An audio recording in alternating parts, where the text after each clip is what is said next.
Les éléphants et les humains avaient toujours vécu en harmonie dans un petit village rural en Inde.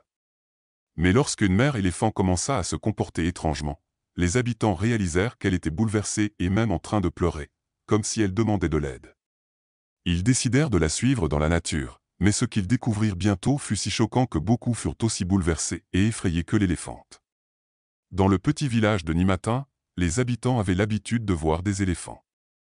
Le village était situé au cœur du territoire des éléphants, il était donc normal qu'ils croisent ces énormes et magnifiques bêtes de temps en temps. Les éléphants étaient si courants dans cette région que les villageois ne réagissaient presque plus à leur vue, même lorsqu'un d'eux traversait la route ou broutait près d'un arbre à côté de leur maison. Pour eux, les éléphants étaient aussi communs que les chats et les chiens en Occident.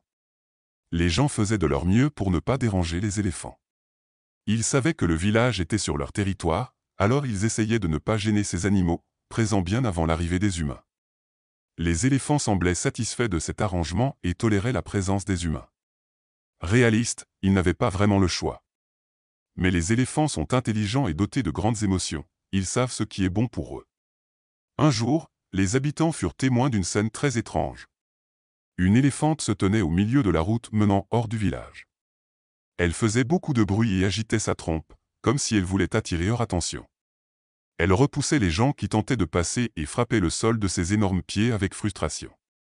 Les villageois n'avaient jamais vu un tel comportement, ce qui éveilla aussitôt leur curiosité. En s'approchant, les villageois remarquèrent quelque chose d'étrange, quelque chose qui leur serra le cœur. L'éléphante avait des larmes aux yeux, et les traces humides sur son visage montraient qu'elle pleurait depuis un moment. Elle était clairement en détresse émotionnelle, mais personne ne comprenait pourquoi. Ils ne savaient pas comment l'aider ou quoi faire. Heureusement, l'éléphante prit les devants. Une fois qu'un petit groupe de personnes s'était rassemblé, elle agita sa trompe comme pour les inviter à la suivre. Elle s'engagea dans la forêt, se retournant régulièrement pour vérifier que les gens la suivaient toujours. Heureusement, c'était le cas. Ils étaient trop préoccupés par ce qui rendait cette pauvre éléphante aussi triste pour continuer leur journée normalement. S'ils pouvaient faire quelque chose pour aider, ils le feraient en remerciement du fait que les éléphants les laissaient vivre dans leur territoire. Très vite, l'éléphante les mena à une clairière où se trouvait un grand puits servant à irriguer les terres. Normalement, ce puits était couvert d'un couvercle, mais il manquait. L'éléphante se posta à côté du puits et regarda à l'intérieur. Ce que virent les villageois les choqua profondément et les attrista presque autant que la mère éléphant. Tout au fond du puits, se trouvait un éléphanteau. Il était évident que c'était le petit de l'éléphante. Il avait dû tomber dedans et s'y retrouver piégé. Heureusement, l'eau était peu profonde, et l'éléphanteau pouvait garder sa trompe hors de l'eau pour respirer. Mais sans l'aide des humains, il mourrait sûrement là-dedans. Les villageois réagirent rapidement. Certains hommes coururent prévenir l'équipe de secours animalier, et les experts arrivèrent rapidement sur place avec des machines et du personnel pour tenter de libérer l'éléphanteau apeuré. L'équipe détermina rapidement qu'il fallait une pelleteuse pour creuser un canal permettant au bébé de s'échapper. Mais un problème se profilait, une grosse tempête approchait, accompagnée de fortes pluies. Si les prévisions étaient correctes, des inondations soudaines pourraient non seulement compliquer le sauvetage, mais aussi faire monter le niveau de l'eau dans le puits. Même une élévation de quelques dizaines de centimètres pourrait suffoquer l'éléphanteau. Les hommes ne pouvaient pas le permettre.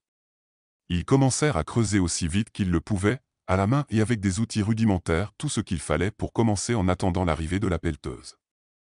Les progrès étaient lents, et lorsque la machine arriva enfin, le tonnerre grondait déjà au loin.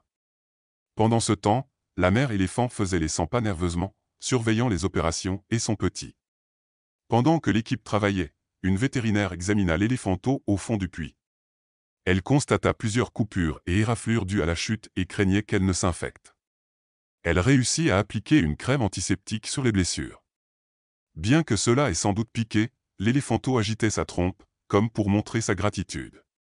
Heureusement, ces blessures n'étaient pas plus graves, cela aurait pu être tragique s'il avait atterri autrement. Pendant que la pelleteuse creusait, plusieurs briques du sommet du puits commencèrent à se détacher à cause des vibrations. Elles tombèrent dans le puits, mais le bébé éléphant, vif et intelligent, bougeait sans cesse pour éviter d'être blessé davantage. Les ouvriers firent tout pour retirer les briques instables, car elles pourraient lui faire très mal si elles tombaient sur lui. Soudain, le ciel s'ouvrit et la pluie se mit à tomber. Elle était forte bien plus que tout ce qu'ils avaient vu depuis longtemps. Mais cela ne fit que renforcer leur détermination. Ils continuèrent à creuser, bien que la terre sèche et aride se transforme en boue, qui collait à leurs chaussures et aux chenilles de la pelleteuse. Si la machine tombait en panne, tout serait perdu. Mais heureusement, elle continua à fonctionner. Le sauvetage n'était pas encore terminé. Après une heure de creusement, ils parvinrent enfin à créer un canal menant au fond du puits. Il ne restait plus qu'à briser le mur en briques du puits pour permettre à l'éléphanteau de sortir. La pelleteuse recula, et les sauveteurs se mirent à frapper le mur à la main, morceau par morceau.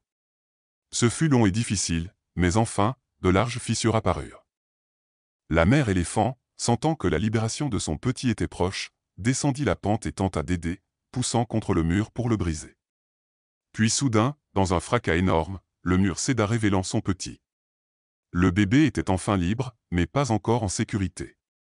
Sa mère avait réussi à grimper facilement sur le talus boueux, mais le petit, avec ses pattes courtes, peinait à sortir du canal creusé. La pluie et la boue rendaient la montée encore plus difficile, et ses pieds glissaient. Il fallut l'aide de 5 sauveteurs costauds pour le pousser vers le haut et le ramener sur la terre ferme.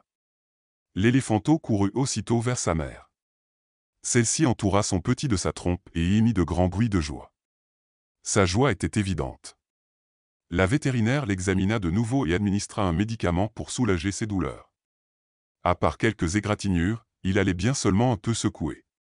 Les sauveteurs célébrèrent et regardèrent, émus, la mère et son petit s'éloigner lentement dans la pluie et la forêt. Mais avant de partir, la mère se retourna et regarda chaque humain dans les yeux comme pour les remercier. Si la pluie n'avait pas coulé sur leur visage, elle aurait vu les larmes de joie dans leurs yeux. Ils avaient sauvé la vie de son petit, et elle plus que quiconque ne l'oublierait jamais. De temps en temps, la mère et son bébé revenaient au village, se tenant là simplement, observant la vie qui passait. Ils ne représentaient aucune menace pour les humains, et semblaient même apprécier leur présence. Bien que personne ne puisse en être sûr, les villageois étaient convaincus que la mère et son petit revenaient pour montrer leur reconnaissance envers le village de Nimatin pour ce qu'ils avaient fait ce jour-là et pour avoir sauvé la vie de son petit. Depuis ce jour, quelque chose avait changé à Nimatin. Les habitants, autrefois habitués à cohabiter discrètement avec les éléphants, ressentaient désormais un lien plus profond, presque sacré, avec ces géants de la forêt. La mère éléphant et son petit revenaient souvent, comme des gardiens silencieux du village. Ils ne faisaient pas que passer, ils veillaient. Parfois, à l'aube ou sous une pluie fine, on les apercevait debout près du puits, ou à l'orée des champs, immobiles, comme s'ils bénissaient la terre et les gens qui y vivaient. Les enfants grandirent avec cette histoire, que leurs parents racontaient comme une légende vivante. Ils apprirent à respecter, à aimer, et à protéger la nature comme un membre de leur propre famille.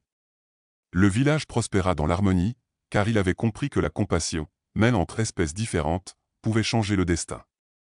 Et à chaque visite de la mère et de son éléphanteau devenu grand, les villageois se souvenaient, ce n'est pas la force, ni la richesse, qui fait la grandeur d'un peuple, mais sa capacité à tendre la main quand un cœur appelle à l'aide. Ainsi, au cœur de la jungle indienne, sous les cieux changeants, une promesse silencieuse perdura entre l'homme et l'éléphant, celle d'une peine et d'un acte de pur amour.